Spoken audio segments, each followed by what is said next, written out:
Oh,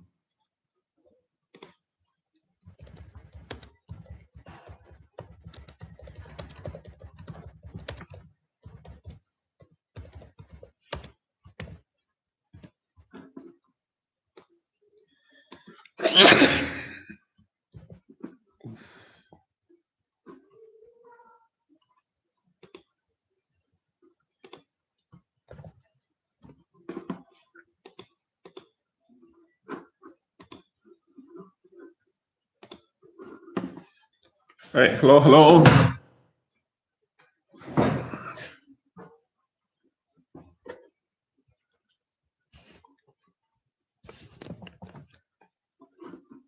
I hope you can see me and you can be able to hear me.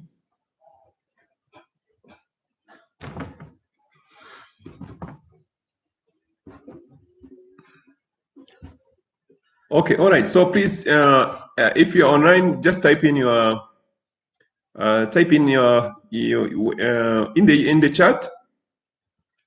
Tell us where you are, who you are, and what you're doing now.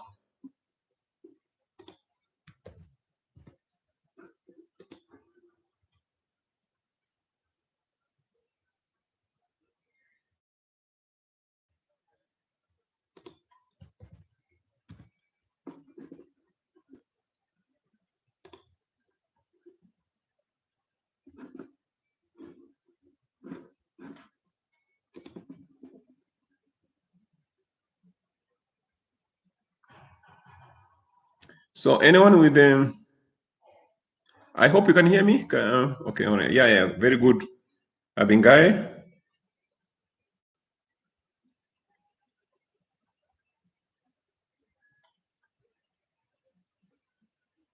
Thank you so much, Innocent. I can see you.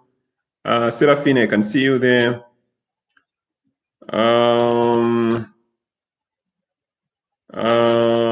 Okay, Hossein Bakari, I can see you there.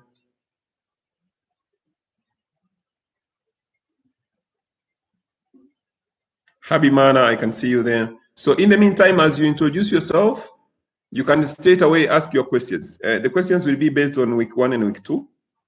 So you should be able to have any challenge or share your own experiences about week 1 and week 2 and how the course is going on and what you can be able to learn from the course itself. All those things you can be able to share. If you're facing any challenge or anything you'd like to discuss, this is the time for discussion.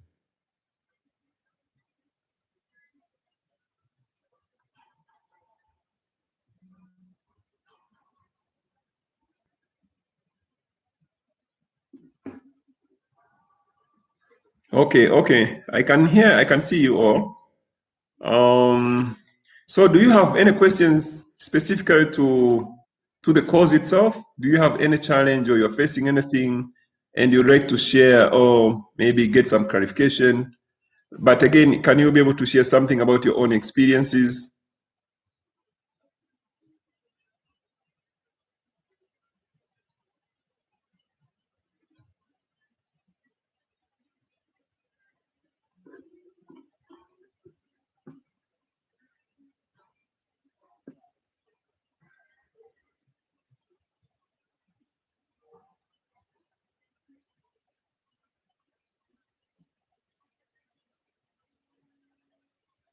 Anything? Any question?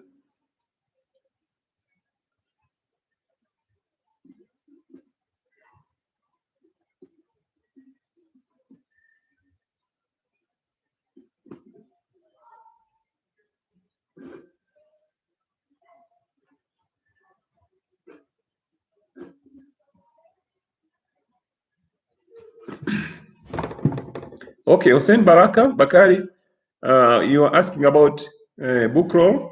So we'll be explaining more about book roll in a few times. First of all, we need to discuss about the cause or anything that you think is connected to the cause and you'd like to know more, but we'll be discussing about book roll towards the end. But you don't have to worry, we'll discuss about it, don't worry. Konzo Equator, I can see your reaction, that's all right.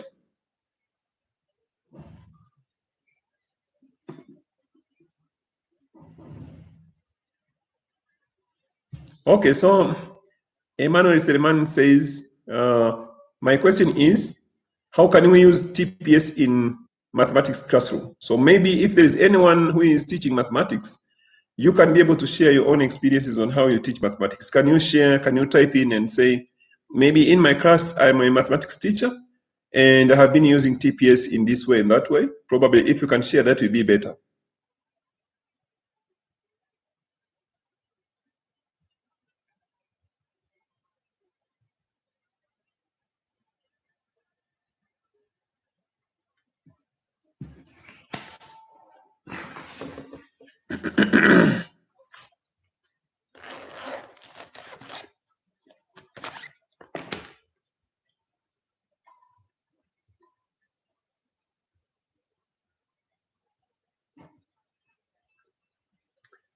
Okay. Innocent, you're asking, can you please explain for us how is certification in Rwanda? Because we see that maybe this course is common in Tanzania. So all of the participants who meet all the certification criteria. So that means you need to have completed all your graded quizzes. You need to have participated in the group activity. You need to have shared some documents required. In the end, you'll be able to get to a certificate. So the certificate does not show whether this is from Rwanda, this is from Tanzania, this is from Ghana. So it's just a certificate that shows you the topics you have been able to learn and for how long have you been able to learn this. So it will be a general certificate that you can be able to use it for your own professional development as well. In many ways, it all depends on how you intend to use it, depending on the context where you are in. So, okay, Anatole Habimana, you are saying the course is well organized and understood. That is perfect. Thank you so much for your compliment. So, Nteziyaremye says, maybe my internet connection is not good. I can't hear you. So I think you have a problem with your microphone setting. So check your microphone setting. You should be able to hear because others can be able to hear. All right. So Innocent, you are saying I appreciate your coordinator for this course. Okay, that's all right.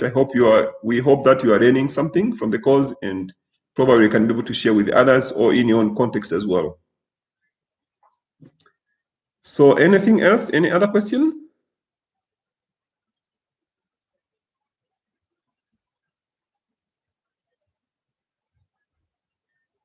Any other question or reaction? Any other compliment, maybe any challenge you are facing? What can you be able to do or anything? Just share your own experiences.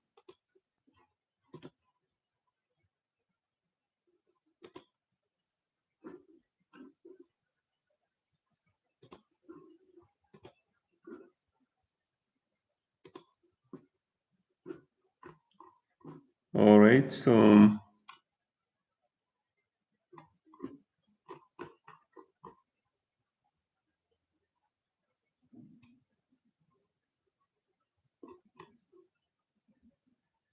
okay.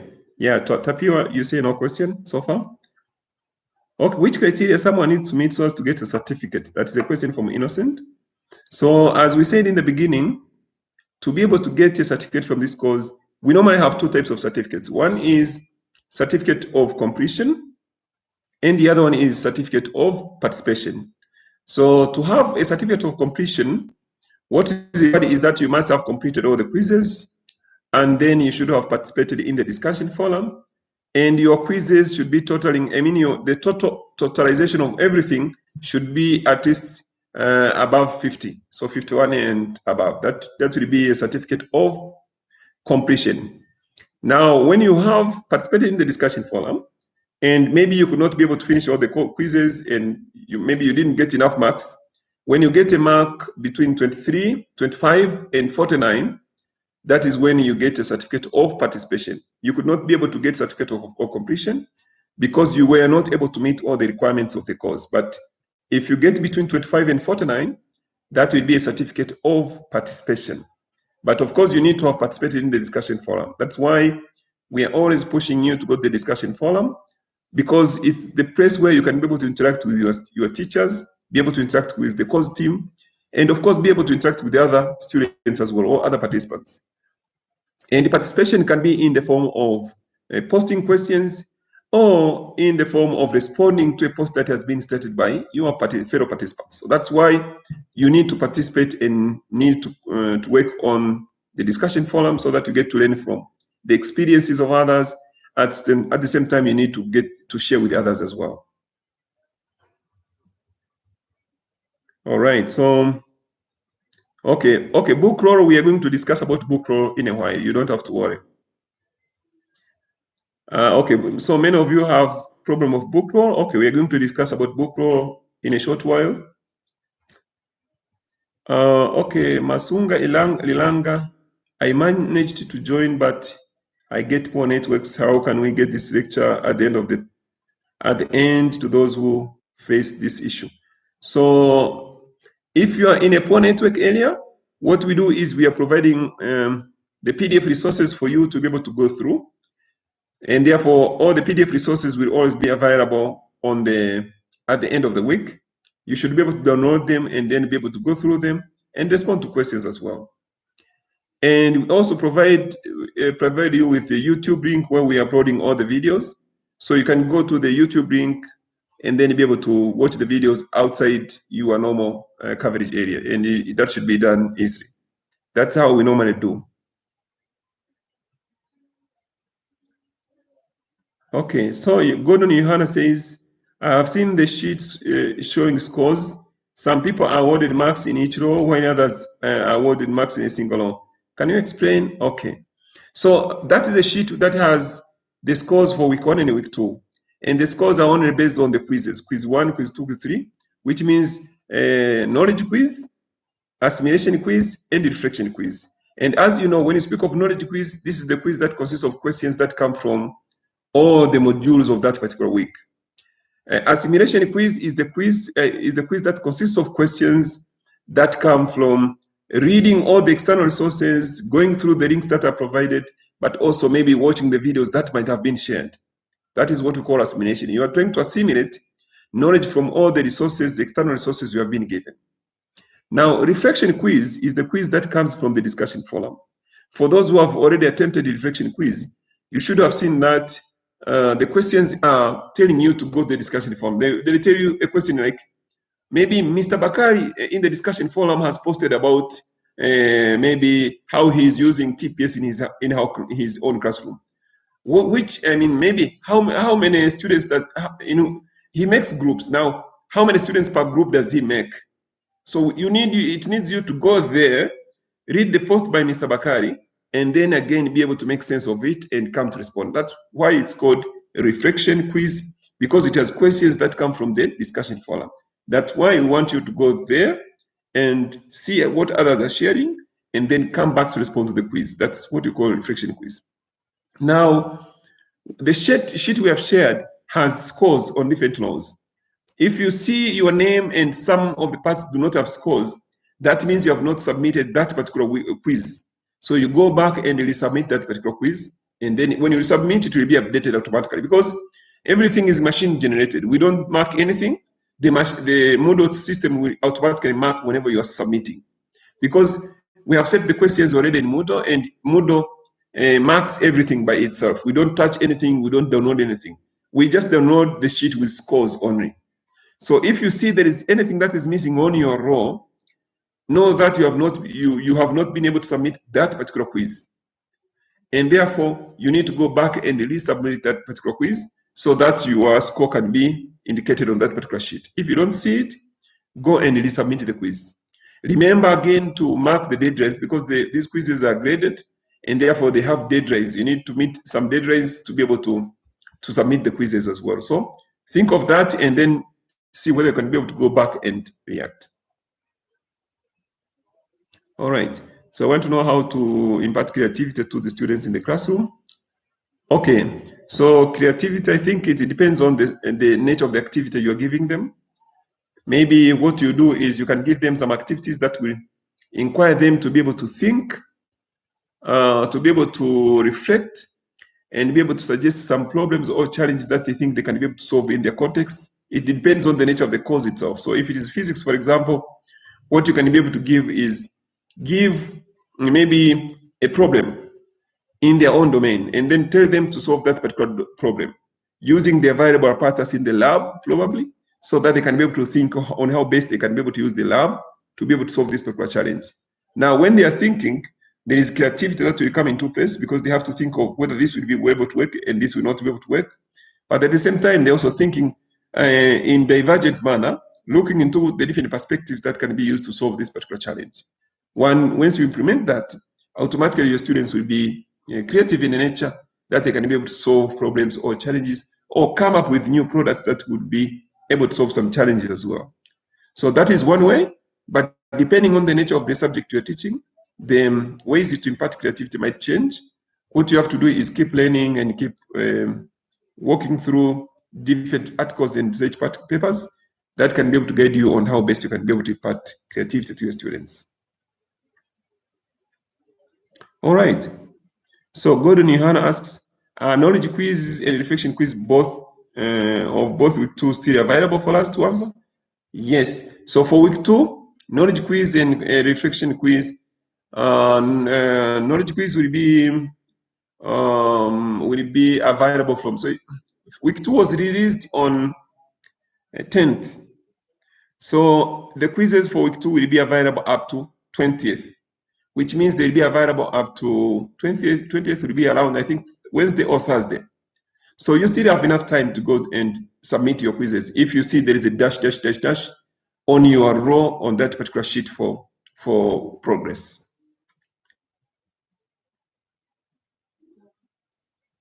So Piri Shaban says, I didn't see anything in book roll. All right. So now we are going to discuss about that now. So you don't have to worry, Piri. All right. So Emmanuel Seriman says, you can impart. Okay. So thank you so much, Emmanuel. You are sharing your experiences. You can impart creativity by giving students to think more things and encourage students to not to fear mistakes during learning. That would be one of the perspectives as well. But if there is anyone who also can be able to share your own experiences from your own class on how you impart creativity in your own class, just type something and share your own experience as well.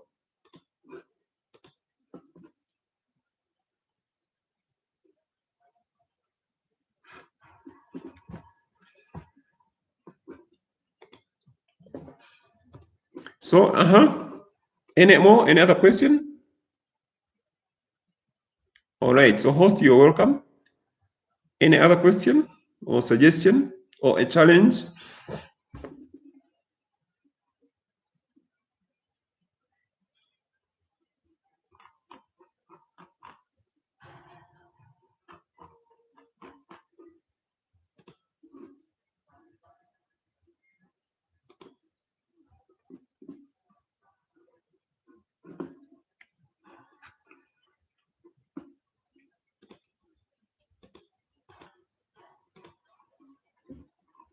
Okay, no question. I'm waiting for your questions. Any question? No question so far. No reaction. No doubts. So we can assume that week 2 has been so smooth for everyone, and you have been able to learn, enjoyed yourself. Because tomorrow you're going to start with week 3, and therefore you should be able to be familiar now with everything in the course, I am sure. Yeah, so host Mazabuka is saying, apart from PA and TPS, is there any other active learning strategy? Yeah, I think there are many of them. Maybe some of you can be able to suggest what are other active learning strategies you use in your own classroom when you are teaching. Apart from TPS and PI, what other learning strategy do you use in your class? Please type in the chat and share your own experiences from your own class. Can you type in? Yeah. Can you type in your own experiences? Which other active learning strategies do you use in the classroom apart from TPS and PI?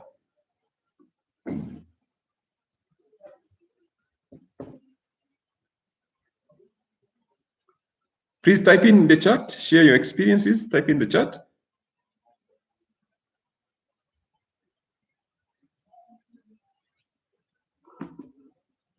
What is your experience?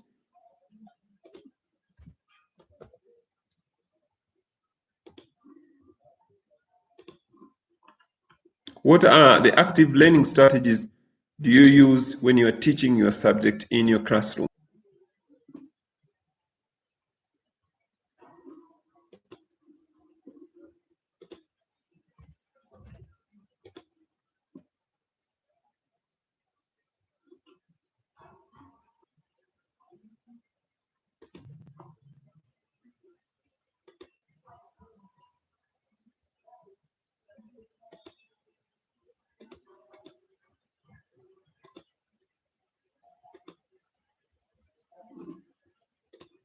Okay. So,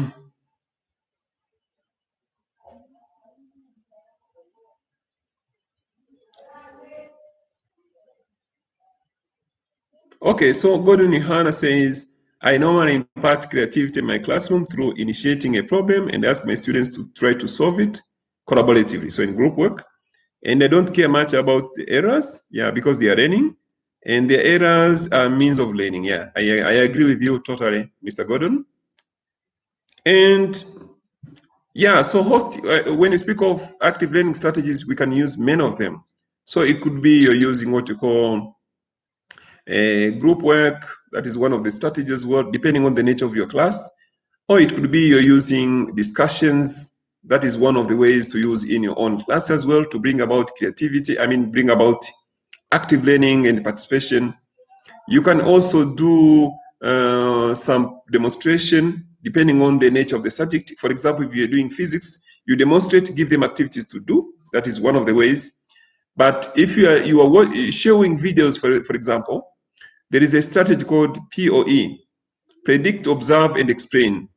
So first of all, you play a video for some few minutes, maybe 3-5 minutes, and then you tell them to observe what would be the next step, and then you ask them to explain what happened. So predict, observe, and explain. POE is also one of the strategies, especially when you are teaching using videos.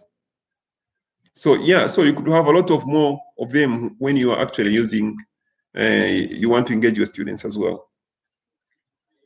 So Enoch Ndayize, you say both week 1 and week 2 will help me engage my students in watching, in teaching and learning, both face-to-face and online.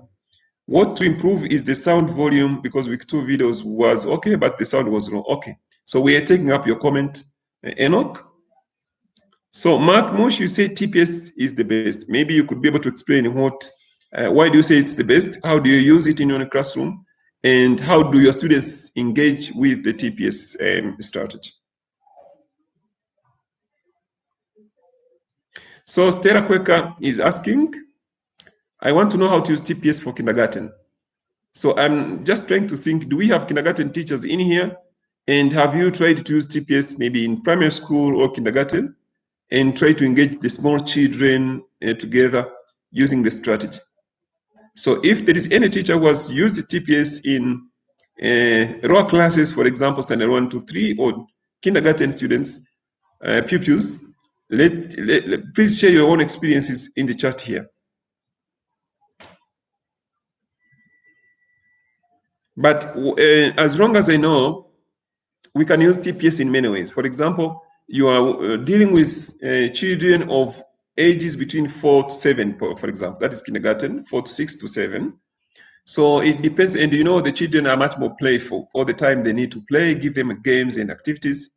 So what you can be able to do when you want to implement TPS for these smaller children is to set up your activity in such a way that they need, first of all, to think. So if you can be able to design your activity in such a way that the first part of their activity is thinking, and then allow them to be able to do pairing, working together, or 2 or 3 people together, children together, and then maybe allow them to solve a problem. For example, if you have these blocks where they're constructing a house or a building, let the 2 or 3 pupils be able to work together and share and construct something like a building. And then while they're constructing, asking them some questions that will be able to ponder them and help them to be able to think and discuss.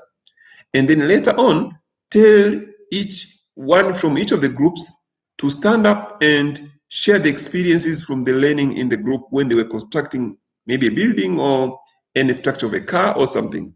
So when you can be able to set up your activity in that way, then automatically TPS will be able to work. So it all depends on the nature of the activity you're going to set and the nature of the students you're handling.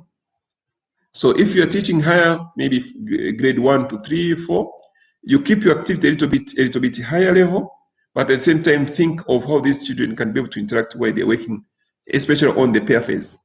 And then when the pair phase is over, give them an activity. I mean, set the question in such a way that they can be able to stand up and speak to each other. And remember, while they are speaking, they are also implementing 21st century learner skills, which is collaboration and communication, because they're talking and sharing their own experiences in many ways as well. So that is all about TPS for kindergarten. Stella, I hope you can be able to hear that. Okay, all right. So that's all here. I don't know whether we still have any other question. We could be able to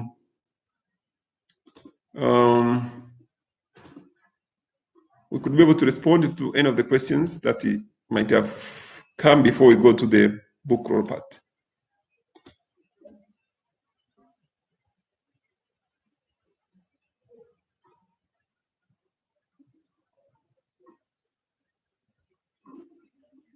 Any other question? Any other reaction?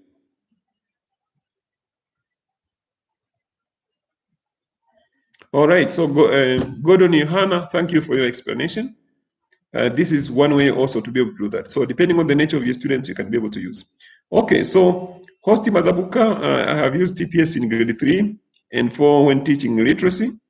This was done through games like tic-tac-toe, which involves thinking by placing flashcards in the right place, and they play in pairs. Yeah, we know children they like more to play, so they're always playful. If you can design your activity around the plays, the games, and think of how you start by thinking and then do the pairing, or maybe you create 3 or 4 groups, 2 or 3 groups, and then allow them to speak up. And then automatically that is TPS, and you'll be engaging your students in many ways as well.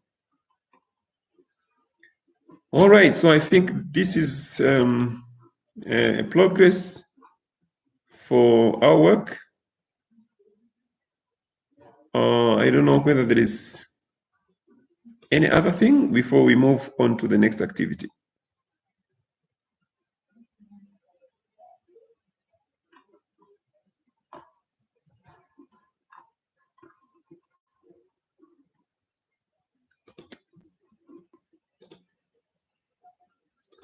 All right. So no more activity, no more questions coming from your side.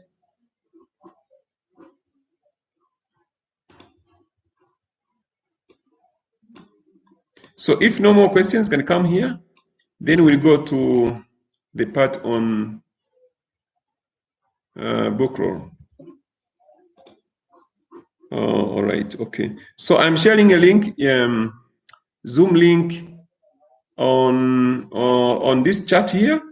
We are now switching, going to Zoom, so that you can be able to demonstrate the book roll activity. So we'll be only staying for the 40 minutes, and then we'll be winding up our session. So if you have any question while we are finishing up, try to make sure that you are preparing it so that you can be able to create it and discuss. All right, thank you, Umlelo. Now we are switching on to Zoom. So I'm sharing a link here. I want you to click on Zoom and go to Zoom so that I can be able to demonstrate the book roll thing. So what was important here is what we are doing as we teach you here is to make sure that you are trying a lot of different technology tools. That's why in the first meeting we used Zoom. Now today I wanted to be able to use YouTube Live so that you get used to, even YouTube can be able to do this. Why don't I know how to do this? So it is possible, as long as you have your Gmail account, to create your Zoom meeting like this is very simple. So the objective of using this YouTube meeting today was to introduce you to how to use Zoom meeting, YouTube Live. Because not always you need to use Zoom all the way, but we try to introduce you to many other technology tools as well, so that you're not limited to Zoom. Think of the different alternatives you can have to make sure that you are engaging your students. For example, if you do not have access to Zoom, No, there is, oh, Zoom doesn't work. Let's go to YouTube Live. YouTube Live doesn't work. Let's go to Facebook Live. Facebook Live doesn't work. Let's go to Jits. Jits doesn't work.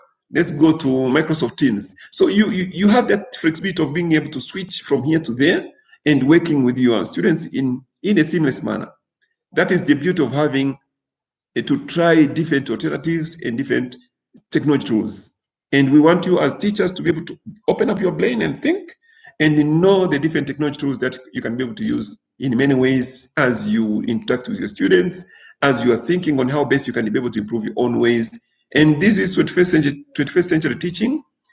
Teach in the ways of 21st century, not like the 20th century ways of teaching, where we were all the time talking to your students all the time, but now try to be someone like a facilitator who can be able to impart some skills and knowledge to your students in a manner that they can be able to enjoy. So I hope this makes much more clear. And so we'll be switching on to Zoom to be able to work on the book roll activity and maybe a few more other questions we can have, and then we close our session. But the target was to be able to see whether there is anything that is missing in week 2, because tomorrow we'll be releasing week 3. You should be ready for week 3. And if you had any issue, you should be able to post your questions in the discussion forum. Remember, discussion forum is graded. You need to go there. And one more thing I wanted to stress on, in week 2, we wanted you to be able to, now you have been using TPS and PI, learning about TPS and PI in week 1. In week 2, we want you to go now in your classroom. Go to your class and then apply TPS or PI or discussion or collaboration in a way you can be able to do, because we want you to transfer what you are learning from this course to your own context. Transferring means applying and doing. If you are learning and then you are not able to apply it, then it doesn't mean anything, because you're going to forget after all. After 2-3 days, you are forgetting everything.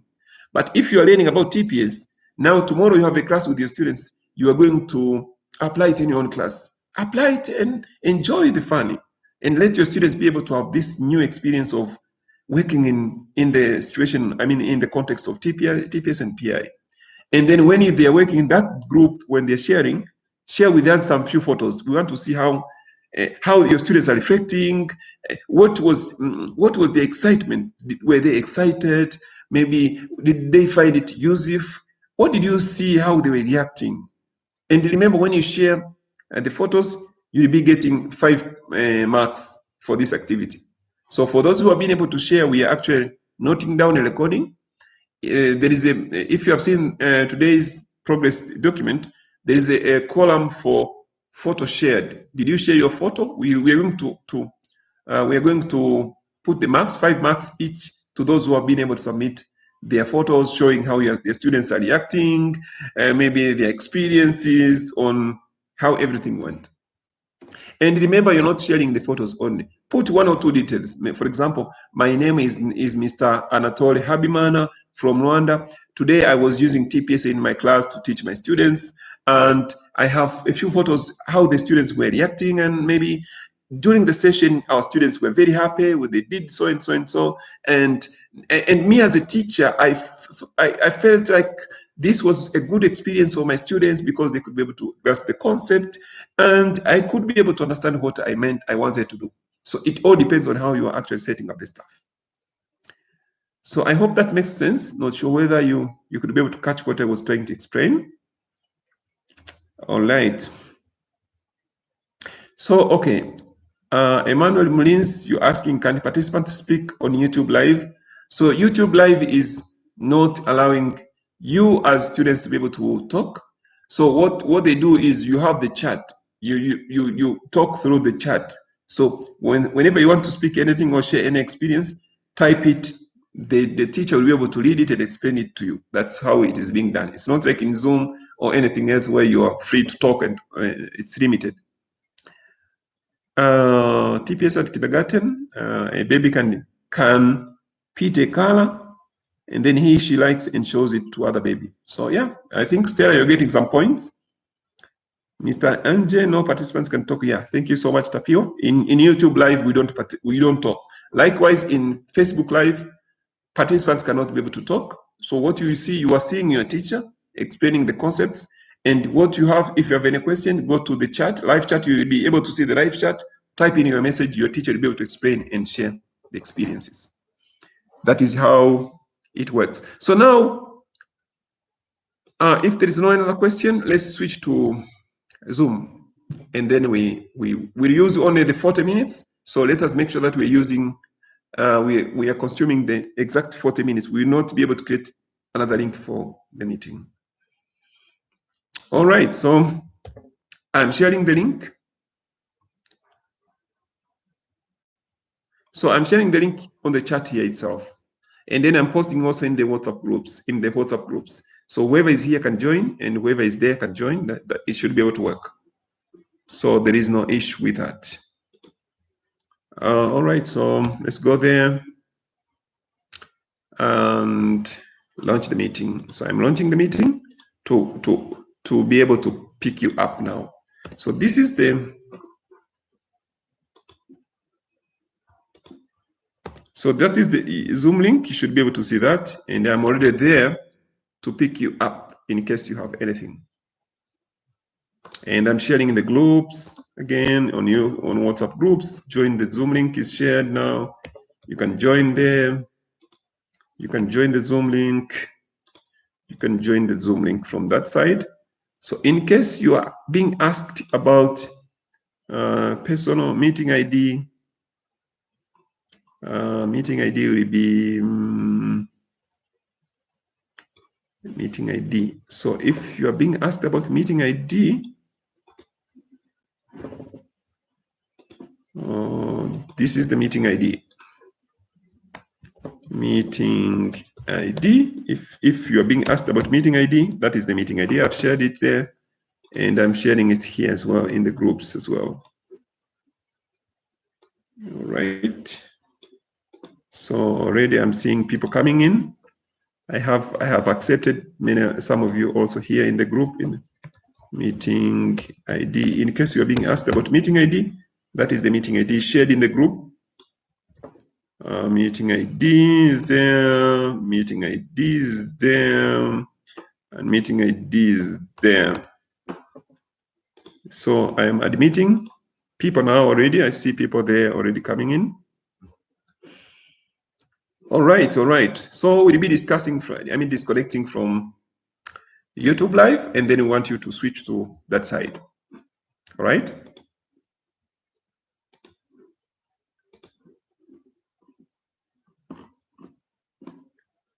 Okay, see you there. I am disconnecting. I'm ending the stream. Meet you there.